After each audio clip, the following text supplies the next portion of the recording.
हाय, मेरा नाम आदित्य है और इस वीडियो में हम पढ़ेंगे difference between TCP/IP and OSI model. जैसा कि पिछले वीडियो में हमने जाना कि TCP/IP क्या है और OSI मॉडल क्या है। यहाँ पे थोड़ा सा एक कंपैरिजन का एक छोटा सा वीडियो हम शेयर करना चाहते हैं।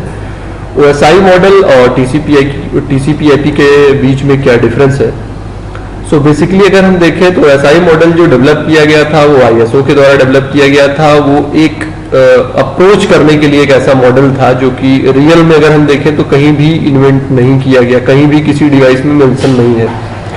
बट स्टिल TCP/IP OSI के बेस पे है। हम कह सकते हैं TCP/IP OSI या OSI TCP/IP दोनों सिमिलरिटी है कहीं न कहीं, तभी कहीं जाके ये दोनों डिवाइस आपस में कम्युनिकेशन करते हैं। दोनों डिवाइस मीन्स नहीं, हर एक डिवाइस बनाने वाला वेंडर OSI को बड़े अच्छे से समझता है, उसको फॉलो करता है और देन कहीं जाके वो TCP/IP के नेटवर्क में इंप्लीमेंट होता है। ऊपर के जो 3 लेयर जो अपर लेयर के नाम से जाने जाते थे हमारे OSI मॉडल में, प्रेजेंटेशन, सेशन एंड एप्लीकेशन, वो यहाँ पे सिर्फ एप्लीकेशन, TCP/IP में सिर्फ एप्लीकेशन के नाम से जाना जाता है। और कभी कभी हम देखें जो हमारा सेशन लेयर था OSI मॉडल का, वो सेशन लेयर का थोड़ा सा पार्ट हमारे ट्रांसपोर्ट में भी आता है, क्योंकि हमने जाना था सेशन लेयर में ही हमारा सिंक्रोनाइजेशन होता है, okay, error detection, recovery and so on. जबकि यहाँ पे हमारे ट्रांसपोर्ट लेयर पे जब TCP डेटा भेजता है, TCP और UDP दो बेसिक प्रोटोकॉल ट्रांसपोर्ट लेयर पे हमारे यहाँ पे काम करते हैं, एक TCP दूसरा UDP, ओके। जब TCP डेटा भेजता है तो विंडोइंग, बफरिंग और TCP का विंडोइंग एक जो आगे हम चल के डिस्कस करेंगे विंडोइंग क्या होता है। विंडोइंग बेसिकली हमको अलाउ करता है कि जब हम एक कंप्यूटर से दूसरे कंप्यूटर पे कोई पैकेट थ्रू TCP भेज रहे हैं ट्रांसपोर्ट लेयर पे, तो हमारे पैकेट्स डेस्टिनेशन पे पहुंचा कि नहीं उसका एक्नॉलेजमेंट मिलना। और हम अगर 10 Mbps से भेज रहे हैं 100 Mbps से और सामने वाला सिस्टम सिर्फ 10 Mbps से रिसीव कर पा रहा है, तो इन सब चीजों के बीच में सिंक्रोनाइज करने के लिए एक विंडोइंग मेथड चलता है जिसके बारे में हम आगे डिस्कस करेंगे। विंडोइंग 2 प्रकार का होता है, स्लाइडिंग और fix windowing. By the way, वो हमारा सेशन लेयर पे जो OSI मॉड्यूल में होता था, यहाँ पे हमारे ट्रांसपोर्ट लेयर पे ही सेम टास्क परफॉर्म किया जाता है, ओके। जबकि हमारा ट्रांसपोर्ट लेयर सेशन लेयर जो एक जैसा है, वो ट्रांसपोर्ट पर भी यहाँ पे पार्टिसिपेट कर रहा है, वही सेशन लेयर हमारे एप्लीकेशन पे भी सपोर्ट कर रहा है। नेटवर्क लेयर का नाम इंटरनेट लेयर के नाम से जाना जाता है, और डेटा लिंक लेयर और फिजिकल लेयर सिर्फ नेटवर्क इंटरफेस के नाम से जाना जाता है। किसी किसी डॉक्यूमेंट में इसको भी 2 अलग अलग लेयर में डिफाइन किया गया है, डेटा लिंक लेयर और फिजिकल लेयर। लेकिन अगर हम सिस्को के बुक्स में और ज्यादातर डॉक्यूमेंट्स में देखें तो यहाँ पे एक लेयर ही होता है। TCP/IP के टोटल 4 ही लेयर होते हैं, जबकि OSI मॉडल के 7 लेयर होते हैं। अब कोई भी वेंडर जिसको नए डिवाइस बनाने हैं, नई डिवाइस बनाना है, सपोज ये कोई स्विच है, ऑपरेटिंग सिस्टम बना रहे हो, जो भी बना रहे हो, तो सबसे पहले OSI मॉडल के अप्रोच को, जो रेफरेंस मॉडल है, उसको बड़े अच्छे से समझना होगा कि कैसे काम करता है स्टेप बाय स्टेप। हर एक लेयर का अपना क्या काम है, क्या अप्रोच है, कैसे करता है। सेम चीज हमारा फॉलो होता है TCP/IP पे। तो जो TCP/IP है, एक्चुअली देखा जाए तो OSI TCP/IP में कंपैटिबिलिटी है, लेकिन अगेन मैं कहना चाहूंगा कि OSI मॉडल हम लोग कहीं भी नहीं फॉलो कर रहे हैं।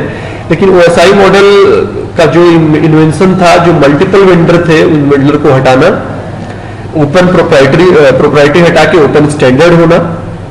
कोई भी वेंडर कोई डिवाइस को डेवलप करेगा, कोई सॉफ्टवेयर डेवलप करेगा, तो उसको OSI मॉडल्स के रूल्स को या चीजों को समझना होगा, फॉलो करना होगा। OSI मॉडल बेसिकली हमारा पढ़ने के लिए सिंप्लीफाई करता है, एक स्टैंडर्ड प्रोवाइड करता है, एक ओपन स्टैंडर्ड होता है, राइट।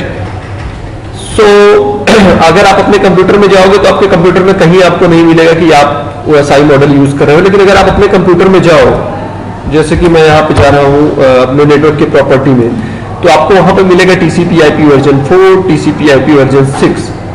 तो इससे आप थोड़ा सा ये श्योर हो सकते हो कि हाँ, कहीं ना कहीं ऐसा जरूर है, ओके।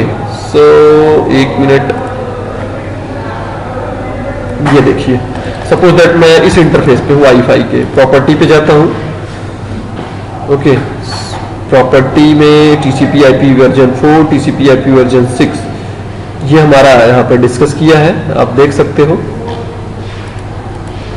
Right there. तो ये हमारा TCP/IP हम नेटवर्किंग में ही यूज करते हैं, नेटवर्क को ही यूज करते हैं। जबकि एक OSI मॉडल एक रेफरेंस मॉडल था। रेफरेंस मॉडल कहने का मतलब ये है कि कुछ ऐसा हमारे साथ होना चाहिए, हमारा नेटवर्क कुछ ऐसा ट्रीट करता है, ऐसा बिहेव करता है। बट बिलीव मी, अगर आपने OSI मॉडल को बड़े अच्छे से समझ लिया तो सिमिलर आपका TCP/IP होता है। जैसा OSI मॉडल हमारा काम करता है, सेम हमारा TCP/IP काम करता है।